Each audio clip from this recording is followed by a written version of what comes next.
Hey guys, it's Katie. Welcome back to my channel. If you're new here, hi, my name is Katie Wismer. I'm an author and an editor. I have 8 books out currently, and I think this is the first video that you guys are seeing for 2023. It's not the first one that I've filmed, but I think it's the first one that's going up on the channel.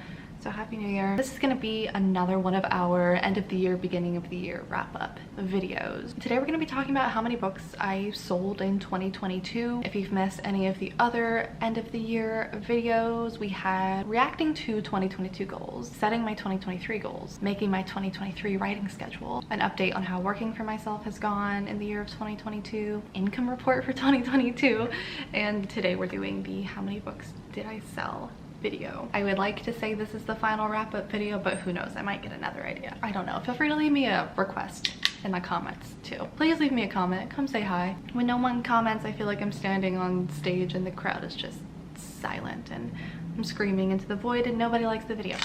So yeah, I'm gonna take you through how many books I sold last year, and I think we'll just probably end up chatting and doing some reflections. I did get some requests for some other stats. I made some pie charts. It's gonna be a good time. I didn't get the physical books here with me, but just in case you don't know what books I have, The Sweetest Kind of Poison is my first book. It came out in 2018.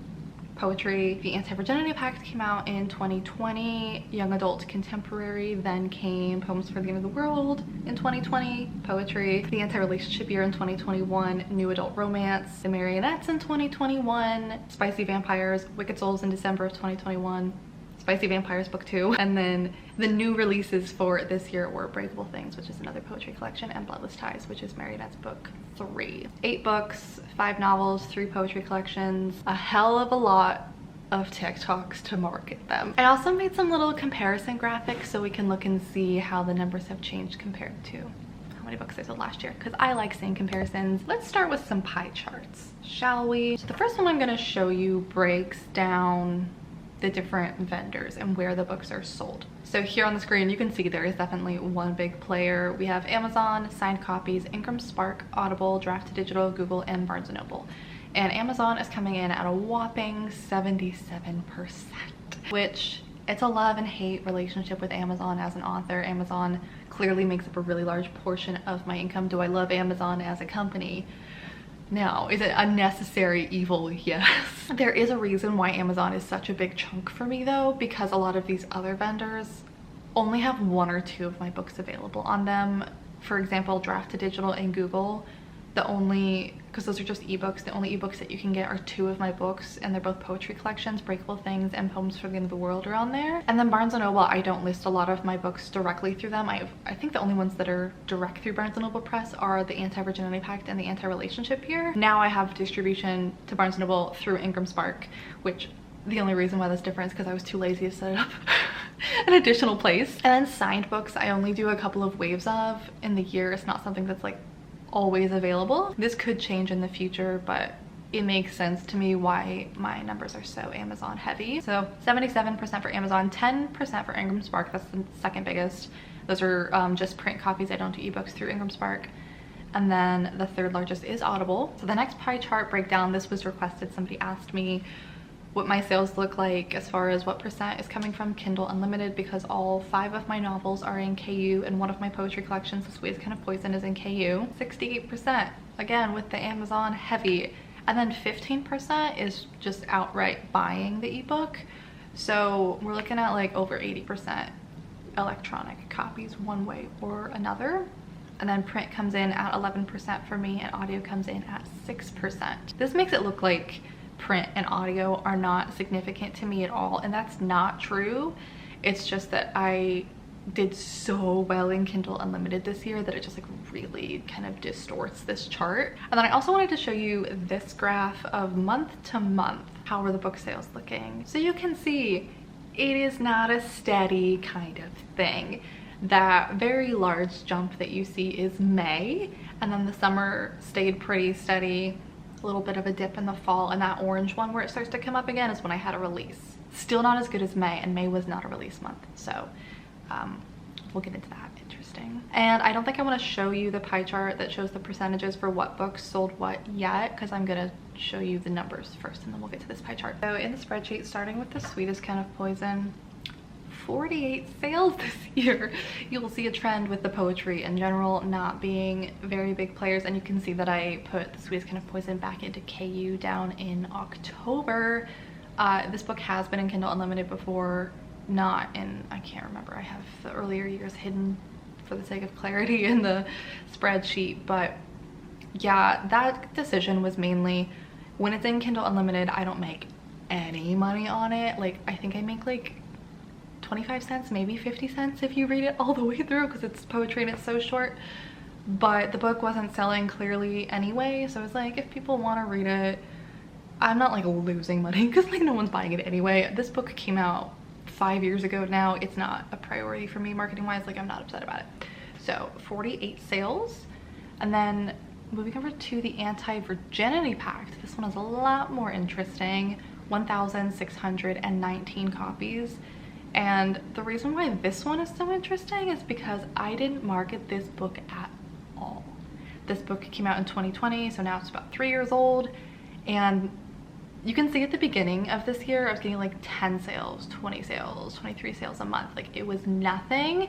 And then sales started rolling in, not because I was marketing this book, strictly because I was marketing the Anti-Relationship Year, which is they're both standalones but they're interconnected.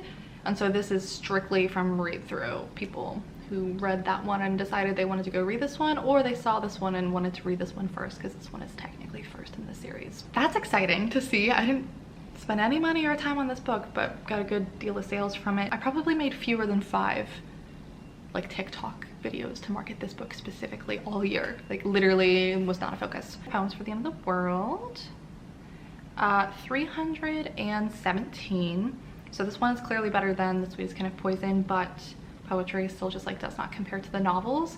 And really the reason why Poems does well, this collection specifically, one, it's available in Scribd, so that's what all of these draft to digital sales are pretty much. Maybe like 1 or 2 a month or from other places, but they're pretty much all through Scribd. And you can see at like January, people are like starting off the year, they want to get ahead on their reading goals, or they're trying to end the year with a short book to reach their reading goals. So I usually see a big spike in poetry at the end of the year. But Poems specifically, I still think it's because it was nominated for a Goodreads Choice Award in 2020, and a lot of people added the book to their to-read shelves because of that. So this book, this poetry collection, has always gotten more traction than the others for that reason, I think. Then we come into the Anti-Relationship Year, which is my golden child of 2022, coming in at 10,197 sales. You can see the best month for this one was definitely May at over 3,500 sales, and you can see at the beginning of the year, same as the Anti-Virginity Pact, nothing. 19 sales a month. And then March is when I really started my marketing experiment. I have videos on it on this channel if you want to see where I started posting videos to market the books, and I clearly started getting better at it. But then you do see that steam drop down. November was my lowest month since February, but we are going strong again by December, so very, very happy to see that. And you can see, I don't know how well you can see, these numbers are kind of small. This number, so these are the total Kindle page reads for Kindle Unlimited, and this is divided down by the Kindle normalized page count to kind of get an estimate of how many books that would be if people read it all the way through. So you can see almost, we'll round that up to 8,000 of these sales are from KU out of 10,000. So KU is clearly a very, very large player for me. And then the Marionettes, coming in at 5,027 sales. And this one you can see there's not like a lot of spikes. There's not a lot of variation month to month.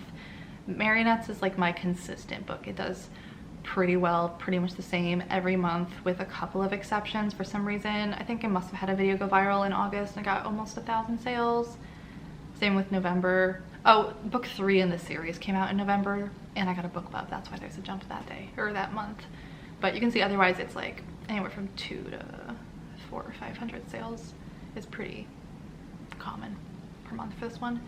And then Wicked Souls, which is book 2 in this series, 3,165 sales, and you can see totals wise, again, pretty just consistent across the board, 200 to 300 sales a month, honestly, except for, again, August popped off a little bit, 6,000 or 600. And then Bloodless Ties is the third book in the series, and it's brand new. So the reason it came out in November, the reason why there's some numbers in October, those are from the Kickstarter. People could pre-order the ebook, the audiobook, and I also did signed books. So the rest of the pre-orders were added into November, but Kickstarter stuff is in October. So for this year, for the month and a half it's been out, 1,394. And then Poor Little Breakable Things, my struggling child, limping, getting lapped, running in the back, like this poor child. 248 sales, and this book came out this year.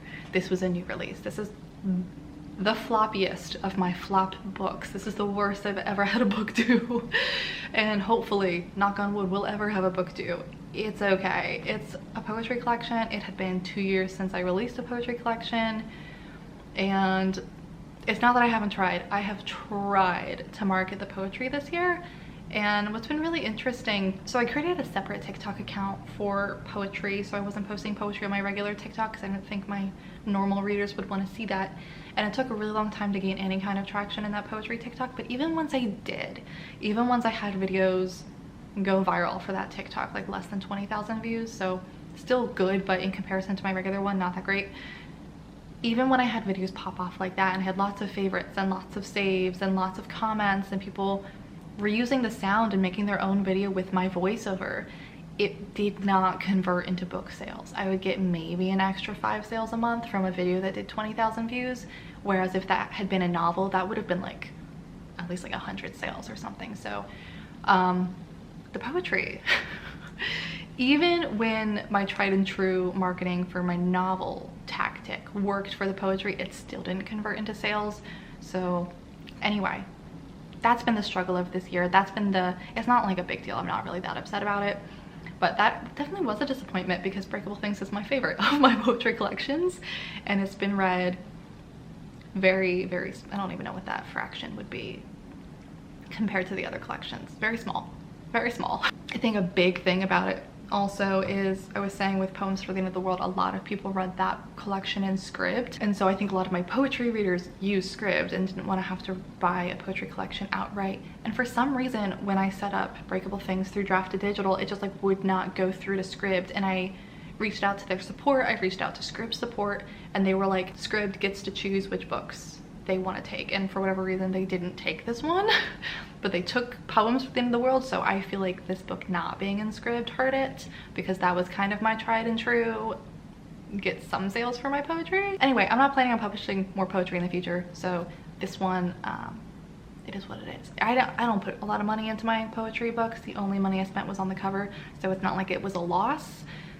It's just a disappointment this year. So now let me show you some graphics to compare 2021 numbers to 2022. For The Sweetest Kind of Poison, we had 186 sales last year compared to 48. I don't really know why the poetry was selling a little bit better last year compared to this year. I don't think I was doing anything else that I can remember. And then the Anti-Virginity Pact, 516 sales compared to 1,619 this year. The Anti-Relationship Year, 750 compared to 10,197. The Marionettes, 1,861 compared to 5,027. Wicked Souls came out in December of 2021, so 1 month of sales.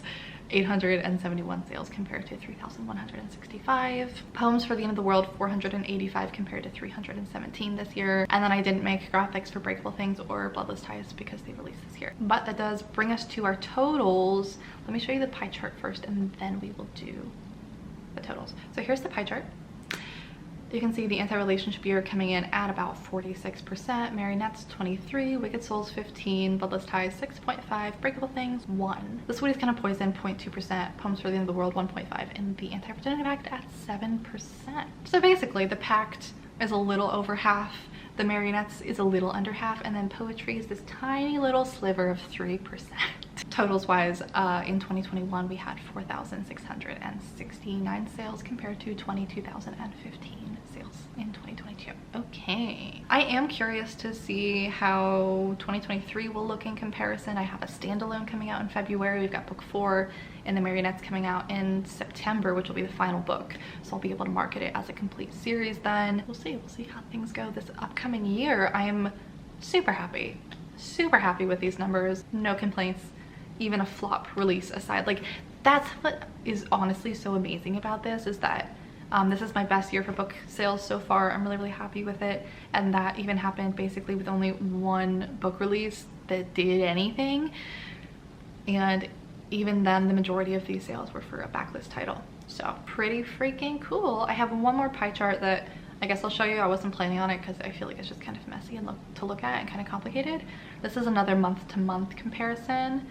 You can see May is the month that did the best for me book sales wise at 20.9%. And then the rest of them are, you know, pretty consistent. Any other reflections for this year? I've already done a lot of reflections in the other wrap-up videos, so I don't want to bore you. I really went all out with the marketing this year, and clearly it paid off, and I'm really, really grateful for that. However, I do think it's easy to get swept up in marketing and use it as kind of like a productive procrastination. So you're doing something you need to be doing, your marketing, but then you're not writing books. So I'm hoping to find a little more balance with that this year, which is why I hired an assistant towards the end of last year to still keep up with the marketing and still be consistent with my posts in order to, you know, keep this momentum going, but also spending a little more time on the books and a little more time writing. Not that I didn't spend a lot of time on them before, but the marketing definitely kind of took priority for me last year. It's easier to focus on that, I think, because you get this more instant gratification. With a book, you know, you work on it for 6 months or whatever, and then you put it out. But with marketing, you spend, I don't know, 10 minutes making a video, and then you can post it, and in an hour you're getting like 500,000 views, and then you like see the sales coming in, so you see like the automatic results of that work. So it can be a little, like, you definitely get a little hit of like dopamine or whatever when you're posting, so it can be a little addicting. So we're trying to take a little bit of a step back from that. We have 2 book releases for sure. I am aiming for a 3rd. If you have any questions, feel free to let me know. If you want to see any of the other like end of year wrap-up videos, I'll have them linked down below. If you want to check out any of my books, those are down there. Broken Perfect Lies is coming out February 20th. You can pre-order it now. I would appreciate it so much. It's an adult, dark and spicy Hannah Montana bodyguard romance. If you want to follow me elsewhere, all of those links are down below as well. But other than that, I think I will just see you guys in our next video very, very soon. Bye. No.